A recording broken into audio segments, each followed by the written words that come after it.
श्री गुरुवे नमः। ईश्वर भजन में संसार बाधक नहीं सहायक है। लेखक परम भागवत परम संत पंडित मिहिलाल जी, रामाश्रम सत्संग, मथुरा। प्रेषक साधन प्रकाशन, डेम्पियर नगर, मथुरा। पृष्ठ संख्या 32 से। ईश्वर और उसकी साधना। श्री गांधी जी ने भी लिखा है कि ईश्वर दर्शन के लिए संन्यास नहीं लेना है, विरक्ति में नहीं जाना है। उसके लिए तो हम में पूर्ण श्रद्धा हो, हृदय प्रार्थनाशील हो, तो हम ईश्वर को प्रलोभन नहीं देंगे, कोई शर्त नहीं रखेंगे। हाँ, हमें अपने को उसके सामने शून्य नग्न कर देना होगा। जब तक हम अपने को शून्यता तक नहीं पहुंचा देते, तब तक हम अपने दोषों को नहीं हटा सकते। ईश्वर पूर्ण आत्मसमर्पण के बिना संतुष्ट नहीं होता।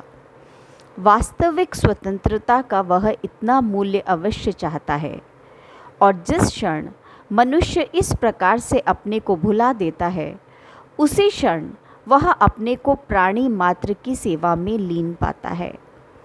वह उसके लिए आनंद और श्रम परिहार का विषय हो जाती है। तब वह एक बिल्कुल नया मनुष्य हो जाता है और ईश्वर की सृष्टि की सेवा में अपने को खपाते हुए कभी नहीं थकता। यह साधना ईश्वर का ध्यान ही है।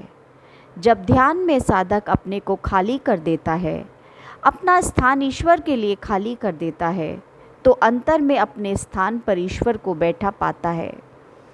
ऐसी यह ध्यान की साधना हर मनुष्य के लिए है, चाहे वह किसी देश या किसी वर्ण का हो। साधना में नाम का स्थान भी है, जो ध्यान के समय से आगे पीछे है। जिनका हृदय नाम को पकड़ लेता है, उनकी साधना और भी सरल हो जाती है। राम नाम की महिमा। आपने लिखा है, मैं अपना अनुभव कहता हूँ कि मैं जितना सदाचारी और पवित्र रह सका हूँ, राम नाम के प्रभाव से रह सका हूँ। विषय जीतने का सुवर्ण नियम राम नाम के सिवा कोई नहीं है। राम नाम उन लोगों के लिए नहीं है जो ईश्वर को हर तरह से फुसलाना चाहते हैं और हमेशा उससे अपनी रक्षा की आशा लगाए रहते हैं। विकारी विचारों से बचने का एकमात्र उपाय राम नाम ही है। कोई भी व्याधि हो, अगर मनुष्य हृदय से राम नाम ले तो व्याधि नष्ट होनी चाहिए। राम नाम के अर्थ हैं ईश्वर, खुदा, अल्लाह, गॉड। जब तुम्हारे विकार तुम पर हावी हों, तो तुम घुटने टेक कर भगवान से प्रार्थना करना कि मेरी रक्षा करो। राम नाम अचूक रूप से मदद करता है। राम नाम की मदद लेकर रावण को वध करना है, और वह सम्मानीय है। नाम की शक्ति अपार है, उस पर विश्वास रखो। फिर खाने का खूब नाप रखना, ज़्यादा और ज़्यादा तरह का भोजन न करना। आप लिखते हैं, आश्चर्य है, वैद्य मरते हैं, डॉक्टर मरते हैं, उनके पीछे हम भटकते हैं, लेकिन राम जो मरता नहीं है, हमेशा जिंदा रहता है और अचूक वैद्य है, उसे भूल जाते हैं। ऐसी प्रार्थना, ऐसी उपासना वाणी वैभव नहीं है, उसका मूल कंठ नहीं बल्कि हृदय है। अतएव यदि हम हृदय को पवित्र बना लें, उसके तारों का सुर मिला लें, तो उसमें से जो स्वर निकलता है वह गगनगामी होता है। उसके लिए जीव की आवश्यकता नहीं, वह तो स्वाभाविक ही एक अद्भुत वस्तु है। विकार रूपी मल की शुद्धि के लिए हार्दिक उपासना एक जीवन जड़ी है। राम नाम से मनुष्य सुरक्षित बनता है। शर्त यही है कि नाम भीतर से निकलना चाहिए। अपनी अपनी इच्छा और भावना के द्वारा ईश्वर का नाम या मंत्र जाप करना चाहिए।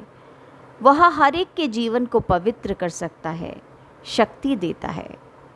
यह सब काम गृहस्थी में हो सकते हैं। इनके लिए कहीं कंदरा में जाना नहीं है। इसमें गृहस्थी एक सहायक का बल देती है, परंतु ऐसा जीवन बनाने के लिए अपने को पूरा बलवान बनाना होगा। प्रत्येक इंद्रिय पर अधिकार होगा। गुरु महाराज ने लिखा भी है, रहना गृहस्थी में है पर चलना ईश्वर में है। कोई क्षण नहीं जब ईश्वर तुम्हें न देखता हो। संभव है तुम उसे न देख पाओ या देखते हुए भी तुम न जान पाओ। एक संत ने लिखा है कि चाहे आप अत्यंत एकांत गुफा में कोई पाप करें, आप अविलंब यह देखकर चकित होंगे कि आपके पैरों तले की घास खड़ी होकर आपके विरुद्ध साक्षी देती है। आप अविलंब देखेंगे कि आसपास की दीवारों और वृक्षों में जीभ लग गई है और वह बोलते हैं। आप प्रकृति को ईश्वर को धोखा नहीं दे सकते, यह अटल सत्य है और यही दैवी विधान है। यह दैवी विधान का चक्र प्रति क्षण घूमता रहता है। जो समझदार व्यक्ति इस विधान के अनुकूल चलते हैं, वह वायु की तरह इस संसार सागर को पार कर जाते हैं। परंतु जो अपनी इच्छा को इसके विरुद्ध अड़ाना चाहता है, वह एक क्षण में ही कुचल दिया जाता है, चाहे वह कोई भी हो। जो लोग अपने ऊपर अपना अधिकार नहीं कर पाए, वह ऐसे ही हैं जैसे बधिक के हाथ में बकरी का बच्चा। जो लोग अपने ऊपर अपना अधिकार नहीं कर पाए, वह ऐसे ही है जैसे बधिक के हाथ में बकरी का बच्चा। संसार ऐसे समाप्त कर देगा। अपने प्रति अच्छे बनिए। जो यह देखते हैं कि संसार क्या कर रहा है, उनका सफल हो जाना बहुत कठिन है। आपने यह भी लिखा है कि ईश्वर में रहकर कर्म कीजिए। शरीर निरंतर काम में लगा रहे, मन आराम में और प्रेम में डूबा रहे, तो आप यहीं इस संसार में ही ताप और पाप से मुक्ति पा सकते हैं। दर्शन। अब थोड़ा आत्मदर्शन की ओर आओ। सोचो, जब तुम ईश्वर में ही रह रहे हो, उसी से जीवन है, वही सब कुछ है, तो क्या तुम उसे नहीं देख रहे? अवश्य देख रहे हो, खूब देख रहे हो, परंतु वह तुम्हारे लिए अब साधारण हो गया है। कोई विशेष बात नहीं रही। जैसे गंगा का जल या गंगा का स्नान, उनके लिए कुछ विशेष बात नहीं जो गंगा के निकट रहते हैं। उसी में नाव चलाते हैं या उसी में पैसे ढूंढते हैं। गंगा का महत्व है जो बड़े इरादे से आए हैं, 1000 मील से और सैकड़ों रुपया खर्च करके आए हैं। वह गंगा का दर्शन करते ही प्रसन्न हो जाते हैं, दूर से प्रणाम करते हैं। वह प्रथम कुएं पर स्नान करके पवित्र होकर फिर उस महान पवित्र गंगा में स्नान करते हैं। मैंने एक महात्मा को देखा। प्रथम उन्होंने जहाँ ठहरे थे स्नान किया, फिर पवित्र होकर गंगा स्नान को गए। बस धीरे से एक डुबकी लगाई और बाहर आ गए। अपनी धोती दूर जाकर बदली, फिर साधारण जल से धोती धोई। किसी ने पूछा, आपने यह सब क्यों किया? अरे, खूब गंगा में मलमल कर स्नान करते, धोती अच्छी प्रकार धोते। बोले, नहीं नहीं, यह गंगा का जल है, यह पवित्र गंगा है, हमें भी पवित्र होकर उसमें जाना चाहिए। वस्त्र धोने को साधारण जल बहुत है। शरीर का मैल छुड़ाने को साबुन लगाकर साधारण जल से नहाना है, न कि गंगा जल को अपवित्र करें। पुजारी नित्य मंदिर में रहते हैं, लेकिन शायद वह मंदिर की पूरी महिमा नहीं जानते। प्रभु के अति निकट होने पर प्रभु को नहीं जानते। माता यशोदा अपने पुत्र पर खूब स्नेह करती थी। कैसा सुंदर है मेरा पुत्र, सब इसे देखने को आते हैं। कभी कभी माथे पर काजल का टीका भी लगा देती, किसी की दृष्टि न लग जाए। कभी कभी जब वह बालपन की नटखटी करते, हाथ बांध देती, पैर बांध देती। वह रोते हुए कहते, माँ मेरे पैर खोल दो, हाथ छोड़ दे। जिसके नाम लेने से ही संसार के बंधन खुल जाते हैं, वही भगवान कृष्ण माता से अपने बंधन खुलवाने की प्रार्थना करते हैं। कारण वह माता पुत्र थे, अभिन्न थे। माँ क्या जाने कि पुत्र ईश्वर है, महान है। वह तो मेरा पुत्र है, निरा बच्चा है। ऐसे ही आप में और ईश्वर में अभिन्नता है, जानना महान कठिन है। ग्वाल बाल क्या जाने कि वह कोई महान पुरुष है। वहाँ खेल में सब बराबर हैं। खूब खेल होता, सब दांव देते, कृष्ण भी देते।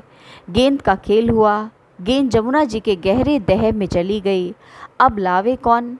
कहते हैं उसमें एक भयंकर अजगर रहता है, इसी से उसे काली दह कहते हैं। सबने कहा कि गेंद कन्हैया की ठोकर से गई है, वही लावेगा। कन्हैया ने कहा, भाई इसमें एक भयंकर काला सर्प रहता है, मुझे खा लेगा। सब बोले, हमें इससे क्या, जिसने गेंद फेंकी है वही तो लावेगा। यह भी एक आनंद है, चाहे तुम भले ही कहो माया है, अज्ञान है, परंतु है एक अद्भुत आनंद। एक माँ अपने बच्चे को नित्य मीठा ही खिलाती है, कभी नमक नहीं देती है ही नहीं, कभी नमक देती है ही नहीं, कड़वा खट्टा कभी खिलाती ही नहीं। बच्चा भी उसी का अभ्यासी बन गया। वह नहीं जानता कि संसार में कोई और रस भी है, और मैं जो खा रहा हूँ उसे क्या कहते हैं।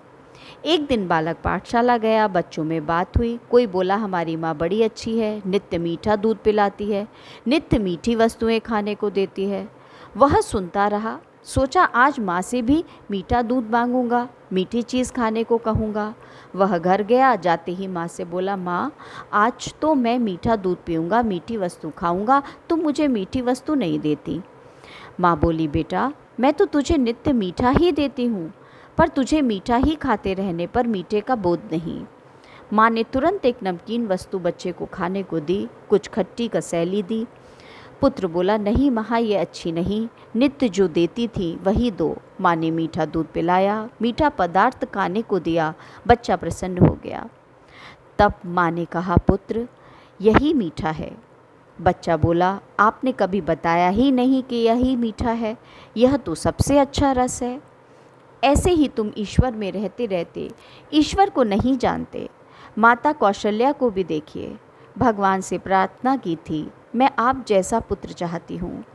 भगवान ने जन्म लिया, 4 भुजा, शंख चक्र गदा पद्म धारण किए महान तेजस्वी। क्यों? माँ ने मुझे ऐसा ही तो चाहा है। परंतु माँ ने दर्शन करते ही कहा, नहीं नहीं भगवन, तजहु तात यह रूपा, कीजिए शिशु लीला। पुत्र के रूप में आओ, तभी तो मैं सुख पाऊंगी। भगवान साधारण पुत्र के रूप में आए। माँ भूल गई सब। माता पुत्र का जो प्रेम होता है होने लगा। सोचो, क्या वह भगवान बदल गए? वही तो अब हैं जो पहले थे, परंतु अब साधारण बात है, एक निराला प्रेम, यह निराकार ज्ञान वाला प्रेम है। वह भी बढ़िया, परंतु यह बात और है, इसमें रहते हुए संभव वह नहीं भावे। इस साकार वाले प्रेम को जिसने पा लिया, संभव है उसे उतना निर्गुण वाला प्रेम अच्छा न लगे। इसलिए ईश्वर ने प्रथम वह सगुण वाला ही प्रेम जीव को दिया है, जो प्रत्येक जीव में है, चाहे वह मानव हो, पशु हो, पक्षी हो, चाहे वह किसी योनि में हो, सभी में यह प्रेम देखा जाता है। परंतु जो निर्गुण को भी जान गए, वह भी इसी की चाहना करते हैं, इसी सगुण प्रेम की सराहना करते हैं। हरि ओम तत्सत। आगे दूसरे संस्करण में।